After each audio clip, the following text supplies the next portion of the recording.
پر اطمینان جب انسان کو ہو جاتا، میرا رب اللہ ہے، ربی اللہ، انسان کے لیے نہ کوئی کھٹکا، نہ کوئی خطرہ، نہ کوئی خوف، نہ کوئی حزن۔ جو کچھ ہو رہا ہے کس کے اذن سے ہو رہا ہے؟ اللہ کے اذن سے۔ اللہ کے اذن کے بغیر پتا تک نہیں ہلتا۔ یہ کوئی اندھا بہرا مادہ نہیں ہے جس سے مجھے کوئی خوف ہو۔ اندھا بھینسا چلا آ رہا ہو اس سے تو ڈرنے کا ہر انسان کو ڈرنا چاہیے، نہ معلوم کس کو ٹکر مار دے۔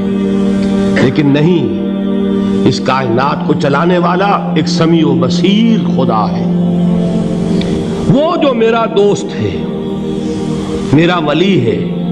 اللہ ولی الذین آمنوا یخرجہم من الظلمات الی النور۔ اللہ اہل ایمان کا ولی ہے، ساتھی ہے، پشت پناہ ہے، مددگار ہے، حمایتی ہے۔ بتائیے جسے یقین ہو جائے کہ اللہ میرا مددگار، اللہ میرا محافظ، اللہ میرا پشت پناہ، اللہ میرا حمایتی، اس کے لیے کوئی خوف ہوگا؟ اس سے کوئی ڈر ہوگا؟ میں مثال دیا کرتا ہوں ایک بہت سادہ پنجاب کے دیہات کی۔ وہ بڑا چودھری ہے اور کوئی غریب کسان ہے۔ اس غریب کسان کے جانوروں کو ہر وقت اندیشہ ہوگا چوری کا، کوئی میری بھینس کھول کر نہ لے جائے، کوئی میرا بیل کھول کر نہ لے جائے۔ لیکن جس کے بارے میں یہ سب کو معلوم ہو کہ وہ جو بڑا چودھری ہے وہ اس کا دوست ہے، اس کی بچیا کو کوئی خوف ہوگا؟ اس کی بھینس پر کوئی ہاتھ ڈالے گا؟ اسے کوئی اندیشہ ہوگا؟ نہیں۔ کیوں؟ کہ وہ بڑا چودھری، بڑا اس کا یہاں کا سردار، جاگیردار، سب کو معلوم ہے وہ میرا دوست ہے، کوئی میرے خلاف اقدام نہیں کر سکتا۔ اس دنیا میں یہ چھوٹی سی بات اگر آپ کے دلی اطمینان اور سکون کا باعث بن سکتی ہے تو ذرا تصور کیجئے۔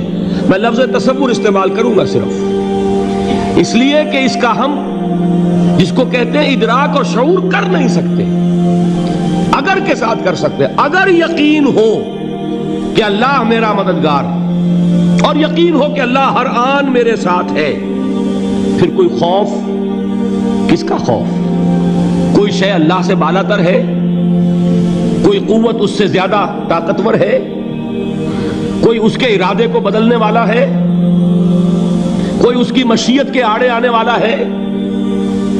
یہی بات ہے جو حضور نے فرمائی۔ یہ ایمان کا حاصل ہے لب لباب،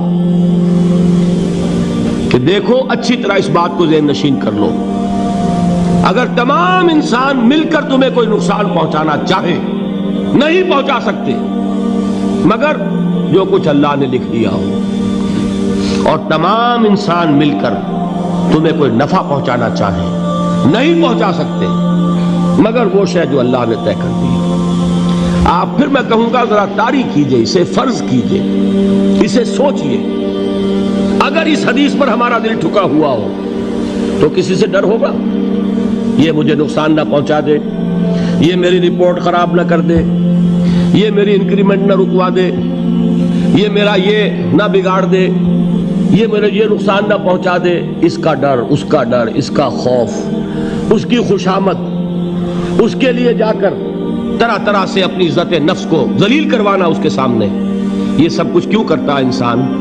جب سمجھتا ہے کہ اس کے ہاتھ میں میرا کوئی نفع ہے، اس کے ہاتھ میں میرے لیے کوئی ضرر ہے، یہ مجھے کوئی غضب پہنچا سکتا ہے، یہ مجھے کوئی نقصان پہنچا سکتا ہے، یہ میرا کوئی کام بنا سکتا ہے، یہ میری کوئی ضرورت پوری کر سکتا ہے، اسی کا نام شرک ہے۔ جہاں آپ نے یہ سمجھا کہ غیر اللہ کے اندر کوئی طاقت موجود ہے، وہی شرک ہے۔ بتوں سے تجھ کو امیدیں، خدا سے نو امیدی، مجھے بتا تو صحیح اور کافری کیا ہے؟ شرک تو یہ ہے۔ جس پر بھی تمہیں یہ خیال ہے، کلمہ ہے یہ کلمہ سوم، لا حول ولا قوت الا باللہ، ذرا اس پر دل کو کبھی اگر آپ تصور کریں، پھر فرض کریں، دل ٹھک جائے اس پر، کوئی طاقت نہیں۔ یہی بات تھی جو شیخ عبد القادر جیلانی رحمۃ اللہ علیہ نے اپنی وصیت میں اپنے بچے سے کہی۔ 11ویں دینے والے ہیں، لیکن حضرت شیخ عبد القادر جیلانی کی وصیت اور تعلیمات کو کتنے لوگ ہیں تو جانتے ہو؟ یہ جن مقامات تک پہنچے ہیں وہ کس چیز کی بدولت پہنچے ہیں؟ انہوں نے جو پیغام دیا وہ کیا تھا؟ اے میرے بچے، جس طریقے سے قرآن مجید میں حضرت لقمان کی نصیحتیں جو ہے نقل کر دی گئی ہیں، میں یہ عرض کروں گا بالفرض اگر قرآن حضرت عبد القادر جیلانی کے بعد نازل ہوا ہوتا تو شیخ عبد القادر کی یہ نصیحتیں بھی قرآن میں درج ہوتی۔ اتنی اونچی نصیحتیں ہیں۔ اے میرے بچے، اس حقیقت کو ذہن نشین کر لے، لا فاعل فی الحقیقت ولا مؤثر الا اللہ۔ اس کائنات میں نہ کوئی فاعل حقیقی ہے نہ مؤثر حقیقی ہے سوائے اللہ کے۔ کسی شے میں کوئی تاثیر نہیں اگر اللہ نہ چاہے۔ آگ جلا نہیں سکتی اگر اللہ نہ چاہے، پانی ڈبو نہیں سکتا اگر اللہ نہ چاہے، زہر ہلاک نہیں کر سکتا اگر اللہ نہ چاہے، کوئی چیز فائدہ نہیں پہنچا سکتی اگر اللہ نہ چاہے۔ تو در در پہ کیوں سر جھکاتے ہو؟ در در پر کیوں جبیں سائی کرتے ہو؟ سب کے سامنے کیوں ہاتھ پھیلاتے ہو؟ ایک اللہ سے مانگو، ایک اللہ کے سامنے زمین پر اپنی جبین رکھو۔ لا فاعل فی الحقیقت ولا مؤثر الا اللہ۔ نظر آتا ہے ہمیں کہ پانی پیاس بجھا دیتا ہے، پیاس بجھانے کی صلاحیت پانی میں نہیں ہے، اللہ کے اذن سے۔ کھانا بھوک مٹا دیتا ہے، بھوک مٹانے کی صلاحیت کھانے میں نہیں ہے، اذن رب میں۔ دیکھیے یہی یقین تھا حضرت موسیٰ علیہ السلام کا واقعہ یاد کیجئے۔ سامنے سمندر آ گیا ہے، قوم دیکھتی ہے پیچھے کہ گرد و غبار کا طوفان ہے۔ معلوم ہوا کہ فرعون اپنے لشکر سمیت آ گیا ہے۔ لشکر جب چلتا تھا تیز رفتاری کے ساتھ تو گرد و غبار کا جو طوفان اٹھتا تھا اس کا تصور کیجئے، اور لمحہ بلمحہ وہ قریب آ رہا ہے۔ پوری قوم نے کیا کہا؟ اے موسیٰ انا لمدرکون، اے موسیٰ ہم کو پکڑے گئے۔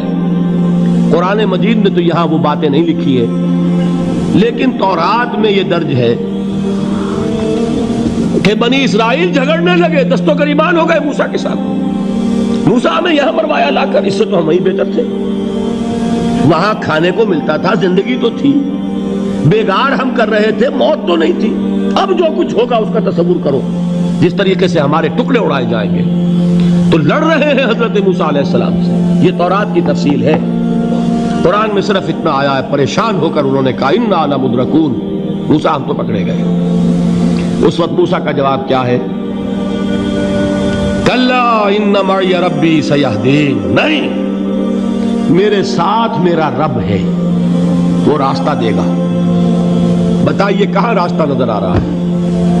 یہ ہے ایمان بالغیب۔ راستہ نظر نہ آئے تب اللہ پر یقین ایمان ہے۔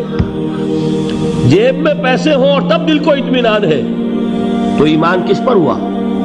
پیسے پر، اللہ پر نہیں۔ جب وسائل و ذرائع نہ ہوں اور پھر یقین ہو کہ اللہ مسبب الاسباب ہے، وہ اسباب کا پابند نہیں ہے، وہ اسباب کا محتاج نہیں ہے، اسباب اس کے محتاج ہیں۔ اگر یہ یقین ہے تو اللہ پر ایمان ہے، یہ نہیں ہے تو تمہارا ایمان اسباب پر ہے، وسائل پر ہے، ذرائع پر ہے، مادیات پر ہے، اللہ پر نہیں۔ اس وقت کہاں راستہ تھا؟ کوئی راستہ تھا؟ سمندر ہے اور ادھر سے لشکر آ گیا ہے۔ کلا ان معی ربی سیہدین۔ اب دیکھیے ایمان کہہ دینا آسان ہے، ہوا معکم اینما کنتم، جہاں کہیں بھی تم ہوتے ہو اللہ تمہارے ساتھ ہوتا ہے، لیکن اس کا یقین قائم ہو جائے تو زمین و آسمان کا فرق واقع ہو جائے۔